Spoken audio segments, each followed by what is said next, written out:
This is the Pepperwood Podcast, a production of Pepperwood, a nonprofit conservation organization based at a 3,200-acre nature reserve near Santa Rosa, California, in the heart of the traditional homeland of the Wapo people. At Pepperwood, we aim to inspire conservation through science. And on this show, we talk to scientists, stewards, and environmental educators about what they do and how they do it. We hope to give you a glimpse into the real experiences of folks who devote their lives to taking care of local ecosystems and sharing them with others.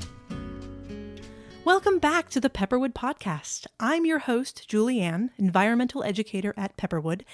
It occurred to me that I haven't really been introducing myself during these episode intros, and each episode might be someone's first, so I'll try to be more on top of that moving forward.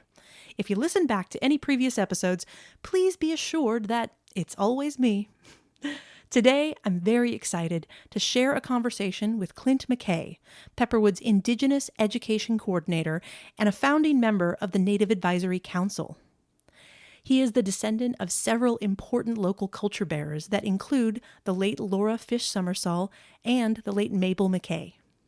He is a native speaker of the Wapo language and also speaks some Pomo and is himself a culture bearer with extensive native historical knowledge, not only of Pepperwood, but also of the entire region. He has a master's degree in Indigenous education and is currently finishing a PhD at UC Davis. Clint is a storyteller, and he starts by telling us the story of how the Native Advisory Council formed.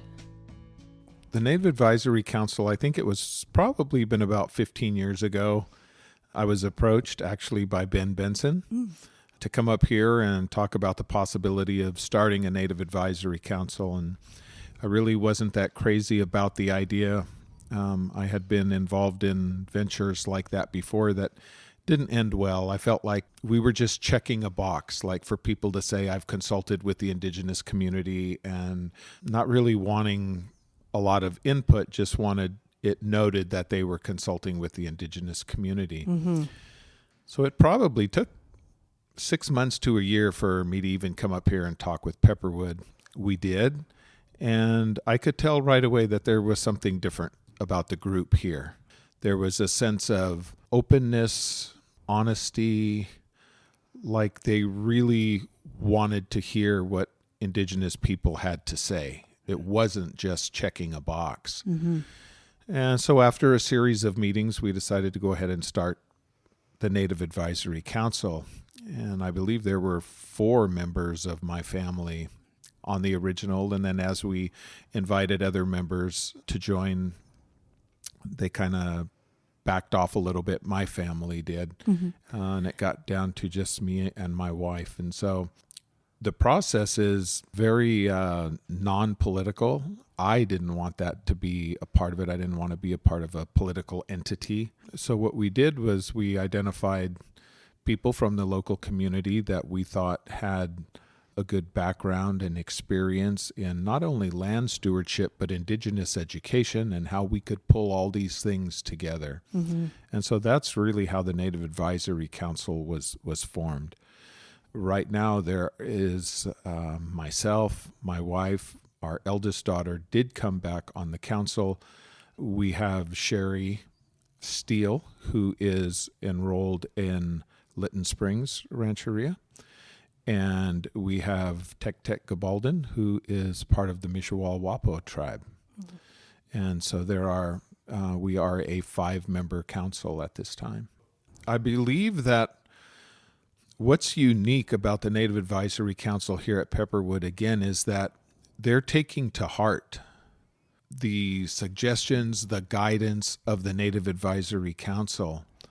And so I hope that not only here at Pepperwood, I think we've made great strides. We continue to build on our relationship.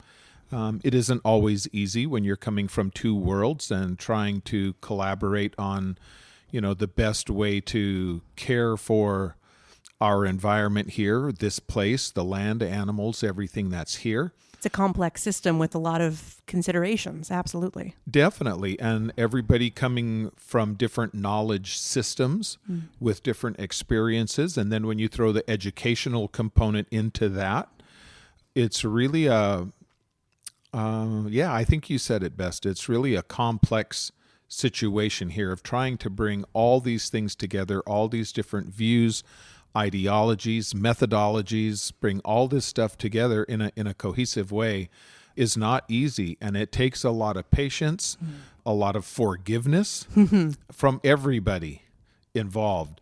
And again, I think that's what's really special about Pepperwood is that I think everybody involved in our Pepperwood family here is here with a good heart, with an open mind, and we understand that we learn from each other, that no one person or no one group has all the answers. It takes all of us. And so when I'm approached by other organizations or preserves or groups and they say, we're thinking about starting a Native Advisory Council, what do you think? What's your advice? How should we start? For me, I always say, if you're looking to extract something, and that's all you want to do, you want to extract information or knowledge from the Indigenous community, it's not going to work. If you're looking for how can we give back, how can we return a voice, not just a seat at the table, but a voice in the conversation for how we're going to steward this land or how we're going to interact with each other. How are we going to put educational materials forward? How are we going to do that? And you're really open to working with the Indigenous community, then you have a chance.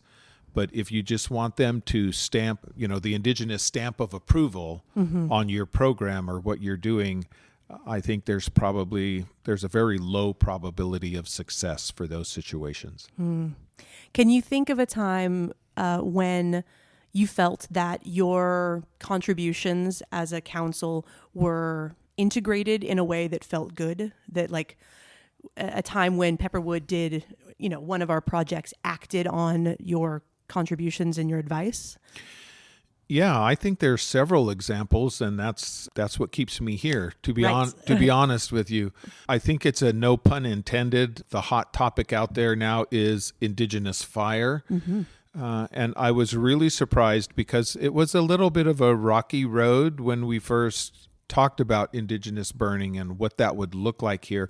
And I don't mean within Pepperwood; I mean within the neighboring community.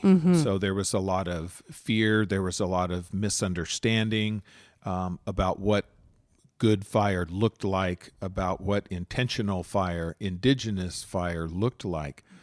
But I think the way that we've been able to integrate Indigenous burning with prescribed Western science burning, I think really is a model for a lot of other organizations and agencies to take a look at.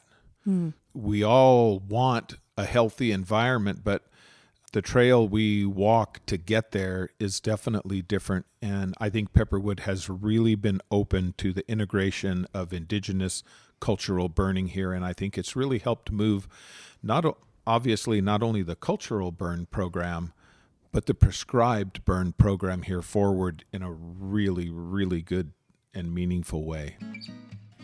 Clint and I went on to discuss a deeply important new project at Pepperwood that the Native Advisory Council is helping to facilitate: the donation and long-term stewardship of an Indigenous basket collection.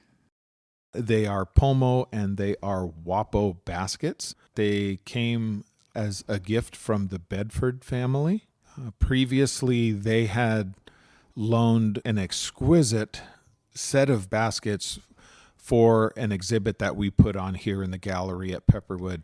And the baskets from that exhibit came from their collection. So an extensive collection of some of the finest Pomo baskets I think I've ever seen. And I've been fortunate to travel all across this country to different museums and different collections. And so this is really, really something special. And I know that Pepperwood feels that, and it's important that they feel that. So that collection came to us. We were invited to go and literally handpick a set number of baskets that we would like to have and display and share here at Pepperwood.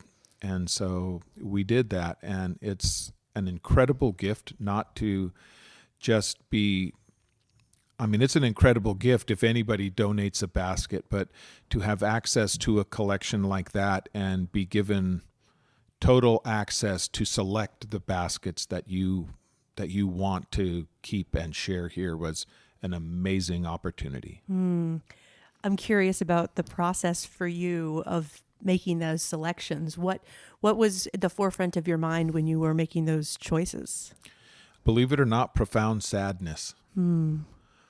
We believe that those baskets are in fact alive and they are our ancestors. And so what most people would think was a joyous occasion, and it was, and it is an incredibly blessed opportunity when you look at it through our Indigenous lens, through our worldview, that these literally are our ancestors, are like children, are like members of our family. So I try to put it into context by asking people, look at your family, look at your extended family, and then choose which quarter of them, you get to choose 25% that's going to come home and stay with you, and the other 75 you may never see again, the other 75%.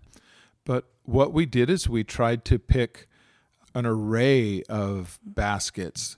So different styles, different techniques, different materials. So, it isn't just, and beauty is in the eye of the beholder anyway, right? So when people see pomo baskets with feathers or shells or beads, their eye is immediately drawn to that. And myself, a good open work twined basket is just amazing because I guess my explanation is there's nowhere for anything to hide for a mistake. Everything's wide open right there for you to see. And so to have all your materials cleaned and shaped and sized and to be able to work a basket like that and have it come out as nice as some folks do is true artistry and beauty to me. But so we took the opportunity to think into the future, what do we want to share? How will these baskets be shared? And so we took an array from beautiful feather baskets to beautiful beaded baskets to beautiful designed baskets to beautiful open work baskets. And there's even a small collection of miniatures. So, it was really a blessing, really excited to bring those here to Pepperwood, but also sadness for the ones that we were not able to bring here. Do you have any goals in mind for when these baskets are on display and when people, including second graders, including adult visitors, including our TeenNet participants, what impacts do you hope that these baskets are going to have on their understanding?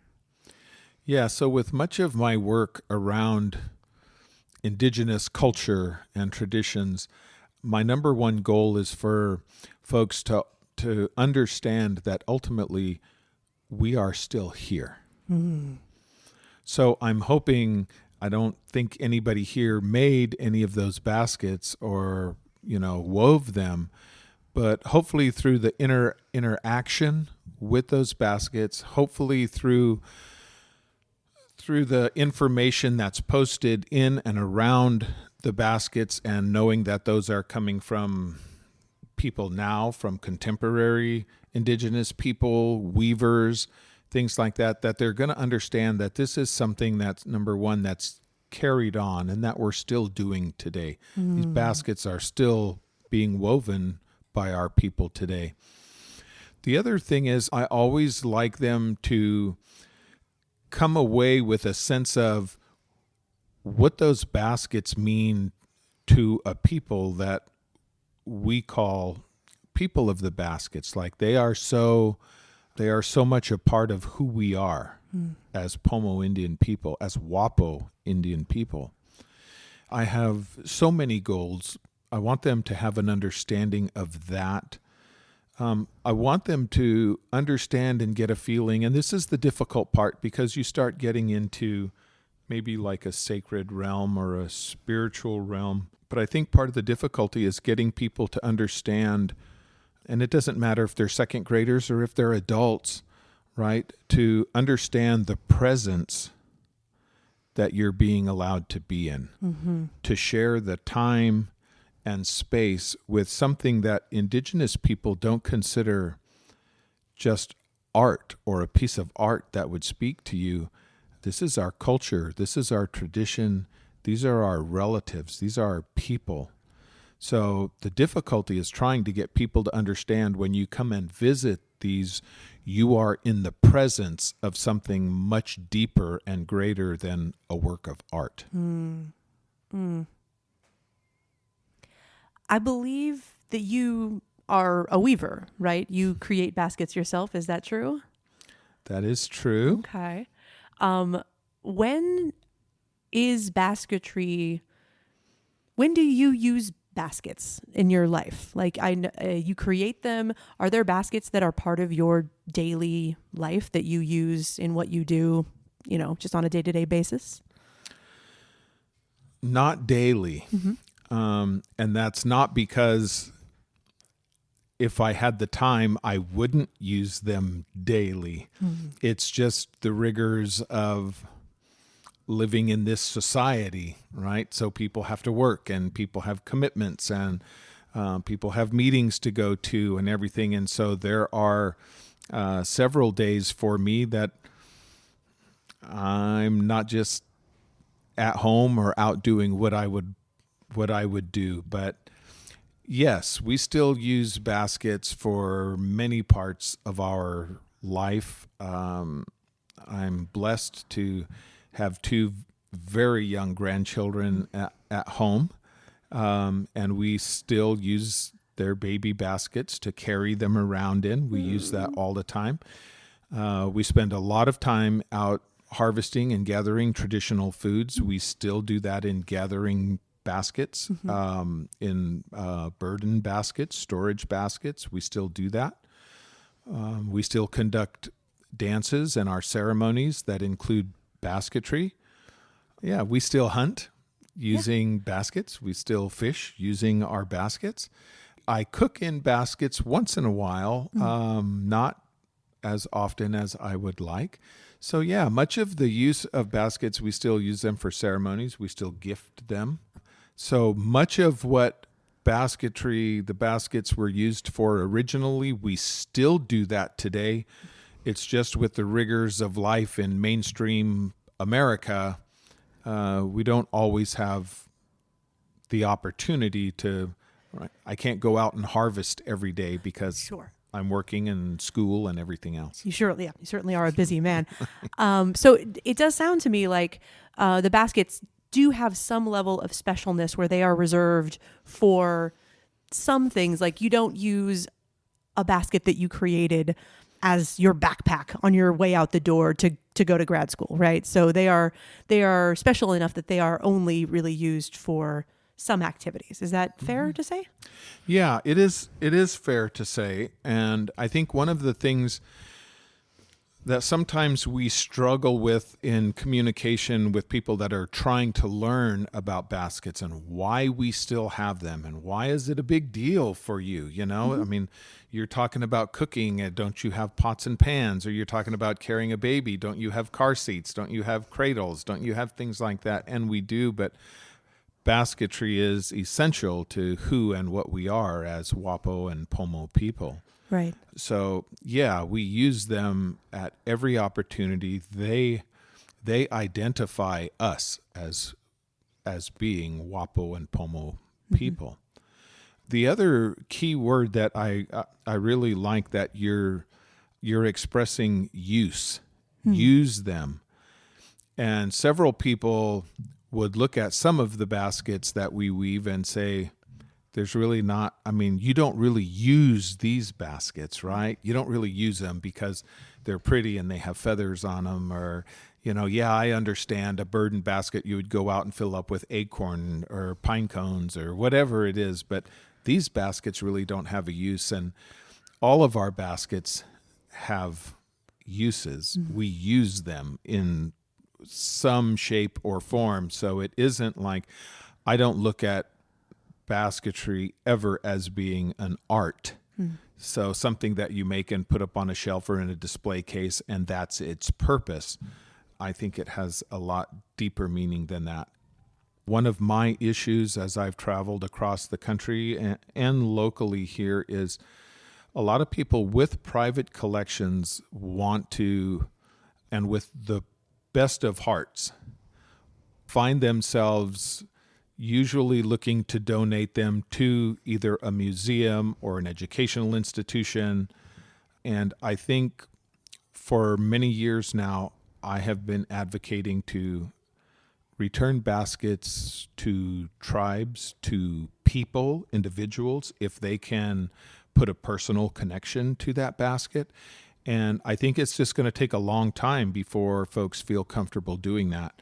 I won't say the name because I'm still really close to some friends at some institutions, but I've been back east and had like the behind the scenes underground tours of the baskets they've had, and literally they have thousands, literally thousands of Pomo and Wapo baskets that will never be displayed. Ooh, 3,000 miles away from their home. 3,000 miles away from home. Mm-hmm. And we've gone underneath, in the basement, if you will, where they keep these things. And I have literally witnessed very large, exquisite baskets that were put in garbage bags, stored up on top of metal cabinets, and you could see the rust around the overhead pipes and things going where the water is leaking. And they literally have so many baskets. And then when we went back to try to identify them in the records, they didn't even have a record of them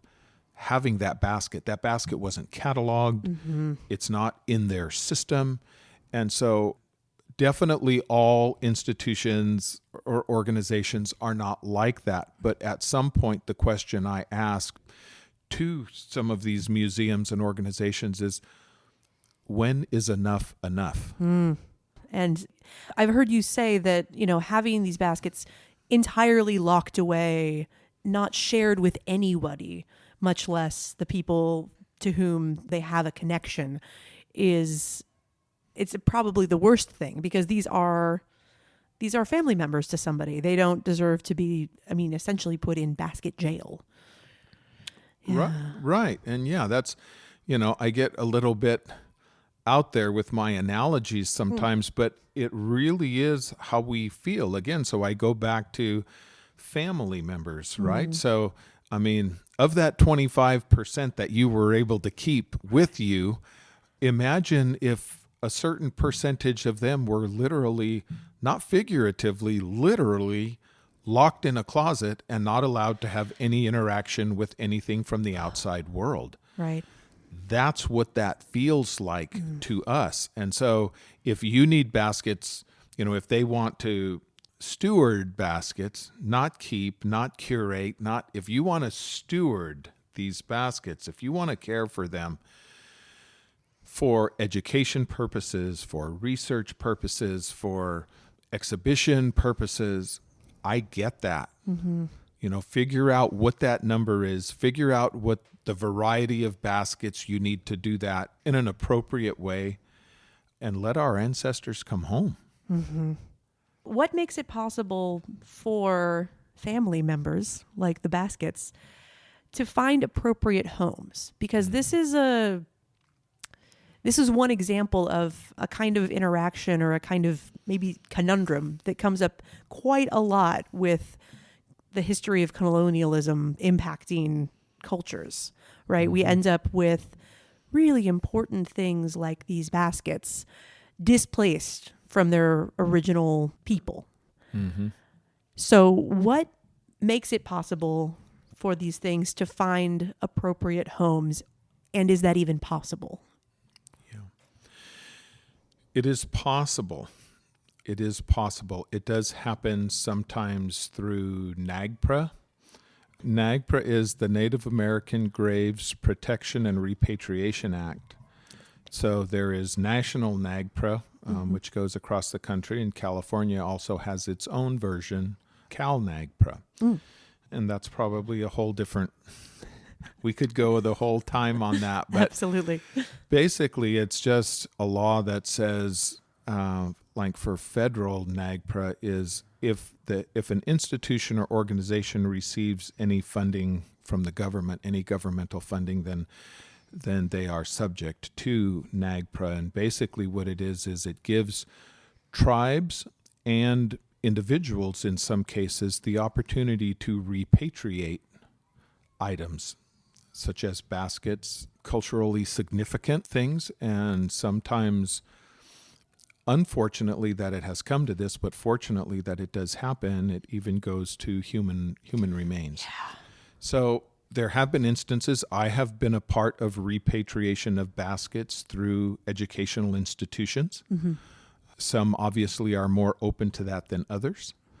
The baskets being returned, such as the Bedford collection here to Pepperwood, obviously are private collectors who can place those baskets wherever they want them to be.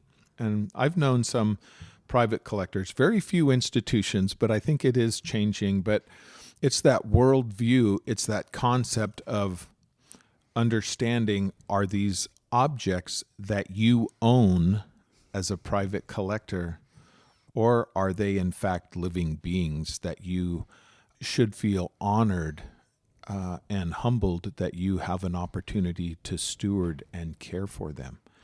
So I think it's that mindset, it's that world view for how we look at these baskets and what they are.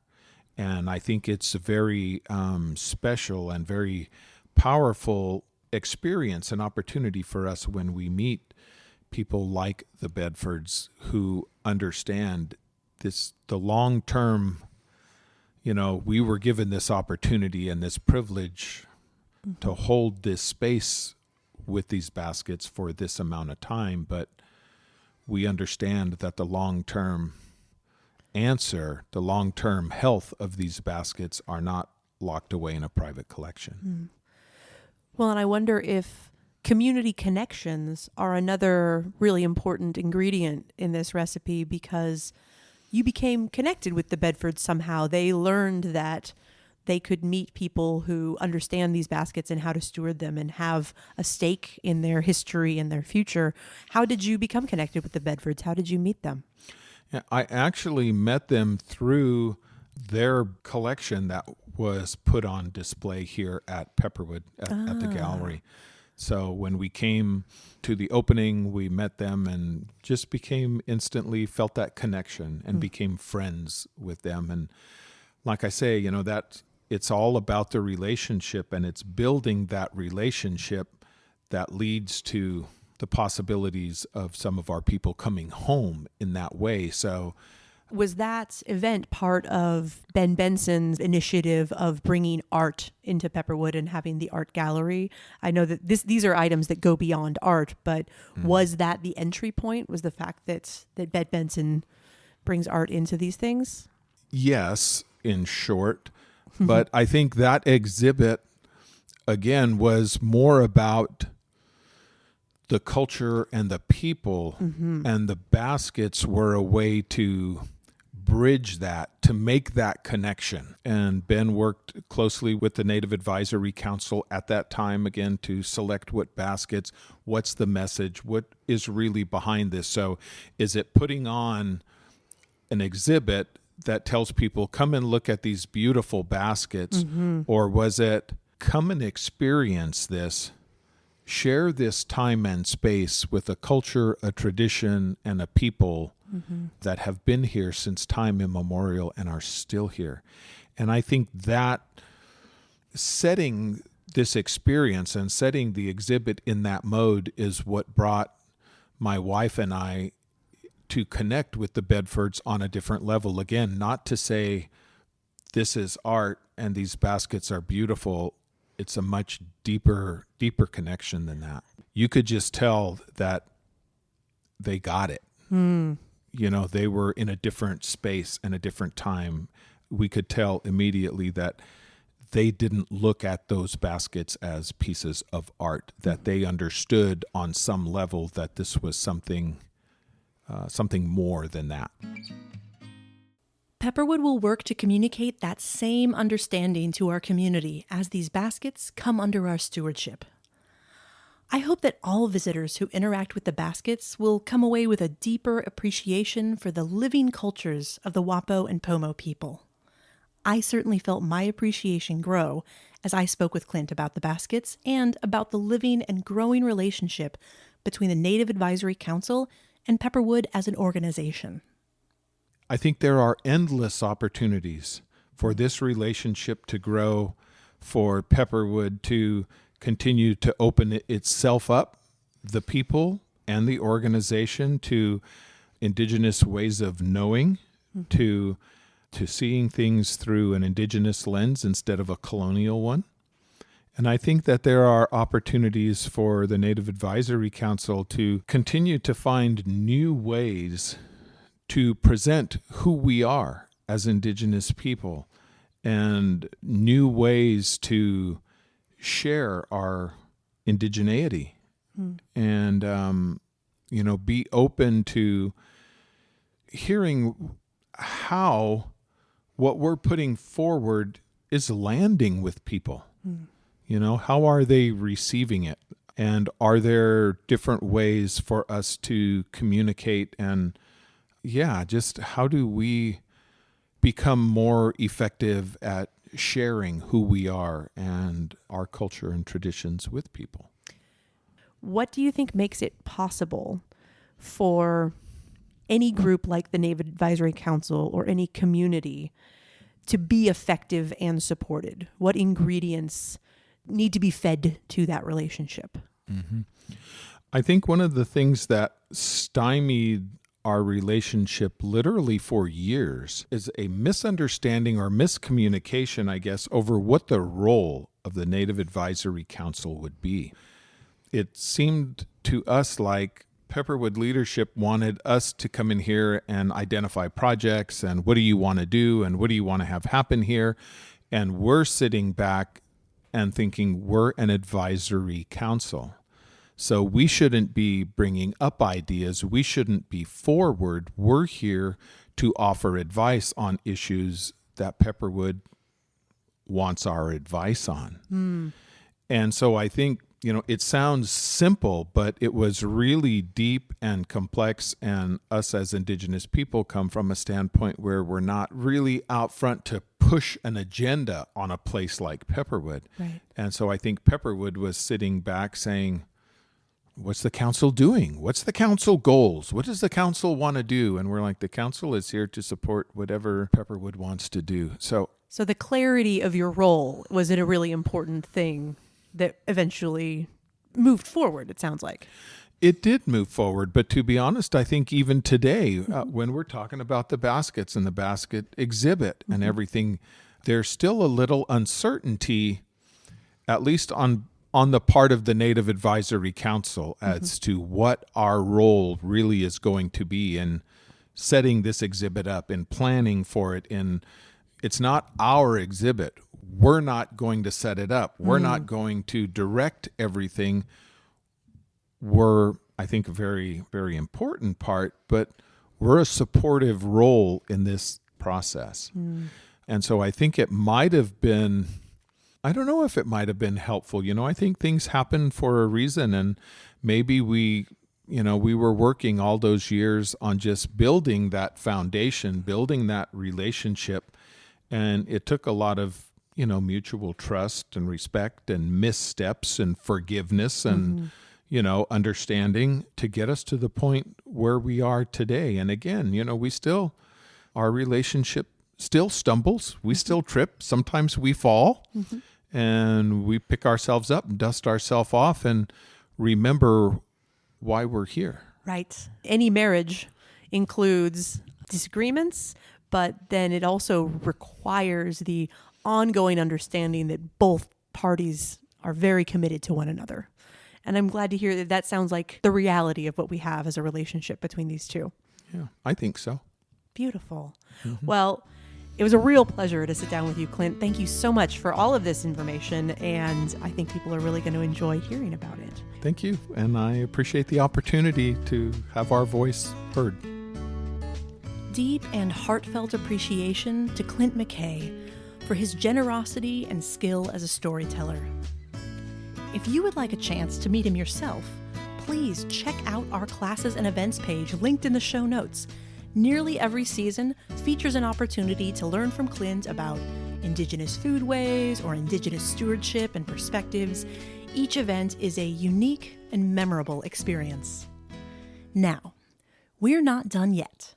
It's time for this episode's installment of the Nature Sound Guess Who game. Each episode, we play a nature sound and challenge you to guess which critter made that sound. If you email your guess to podcast@pepperwoodpreserve.org, you may become podcast famous with a shout out on the next episode when the answer is revealed. Let's listen back to the mystery sound from last episode now.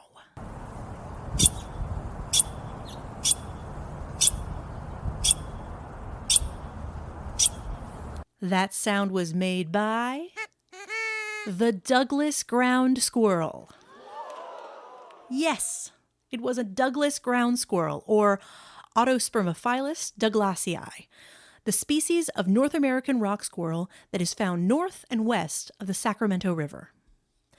If the common name Douglas or the species epithet douglasii sound familiar, you may be thinking of one of the other dozens of West Coast species that carry the name of David Douglas, a Scottish naturalist who visited the Pacific Northwest in the 1820s and 30s.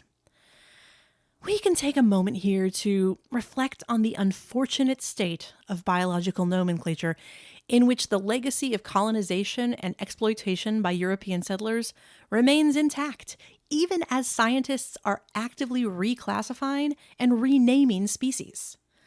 The Douglas ground squirrel has been on a bit of a taxonomic journey over the past decades, as I will discuss in a moment, but I haven't seen evidence that at any point it was suggested that their updated name might veer away from reference to a European scientist. Back in Season 2, Episode 5, we discussed the Bird Names for Birds movement and how it is working to address this phenomenon. But because mammal names aren't moderated by a governing body the way that bird names are by the American Ornithological Society, ethical nomenclature for mammals is more difficult to campaign for effectively. And when we name a bunch of species after a single person, it can also make things kind of confusing. For instance, there's another squirrel species in Northern California and the Pacific Northwest called the Douglas squirrel. Not the Douglas ground squirrel, but the Douglas squirrel, or Tamiascurus douglasii. They are a species of pine squirrel that spend more of their time in trees, and although they do have a charming nickname, Chicory, using that name still won't avoid confusion because it is also the nickname of their cousin species, the American red squirrel, Tamiascurus hudsonicus. So, current naming conventions are both problematic and confusing, but let's move on to the species itself, which is delightful.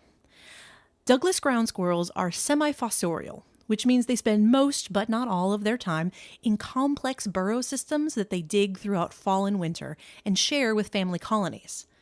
They're more active above ground during spring and summer when it's peak foraging season, and that is the most common time to observe adult males posted as sentries, emitting loud chirps to warn the rest of their family group about potential predators, like curious humans. The vocalization you heard was recorded during late March and shared as part of an iNaturalist observation by Dan Levitis of Children's Museum of Sonoma County. Thanks, Dan.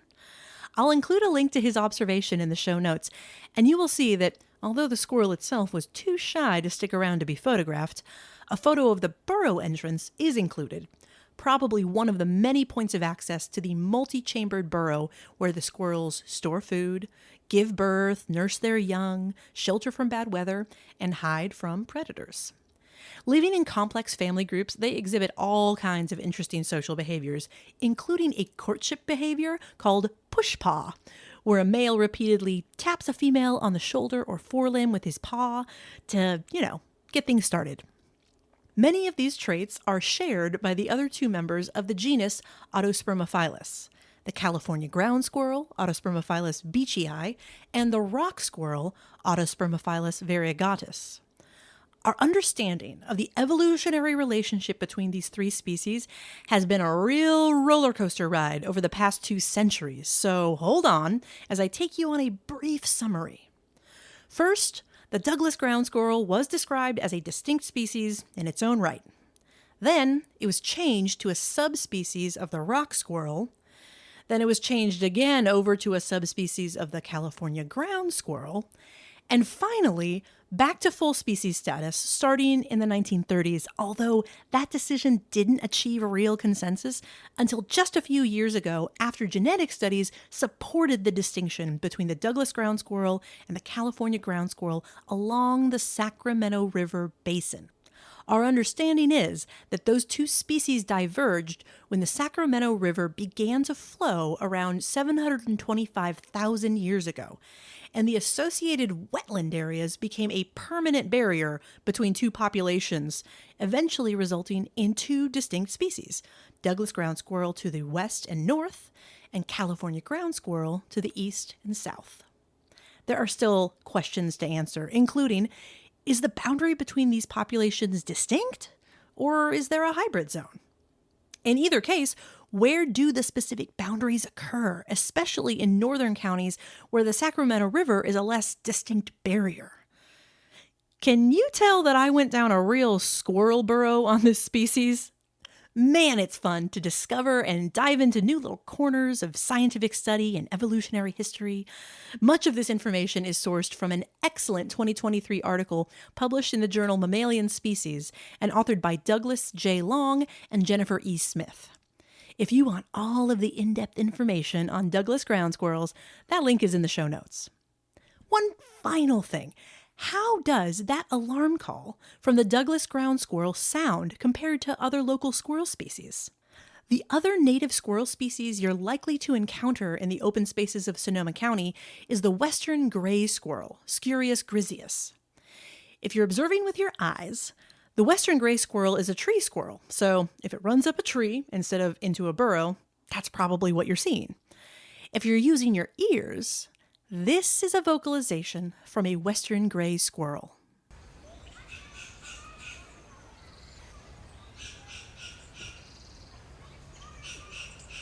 That recording was from another iNaturalist observation, also linked in the show notes, by Sarah E. Reed, certified California naturalist and instructor and iNaturalist ambassador. Thanks, Sarah. Let's listen back to both recordings again for comparison. First the Douglas's ground squirrel, then the western gray squirrel.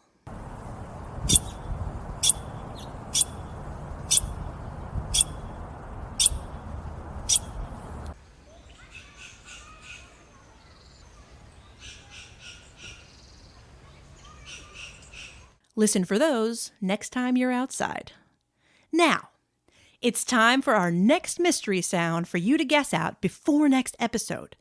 Listen closely in 3, 2, 1.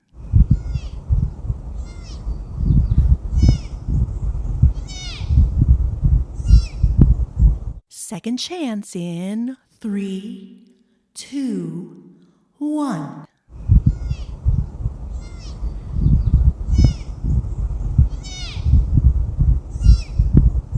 See if you can guess who you heard, and email your guesses to us at podcast@pepperwoodpreserve.org. Until next episode, thanks for listening, and don't forget to keep your ears tuned into nature.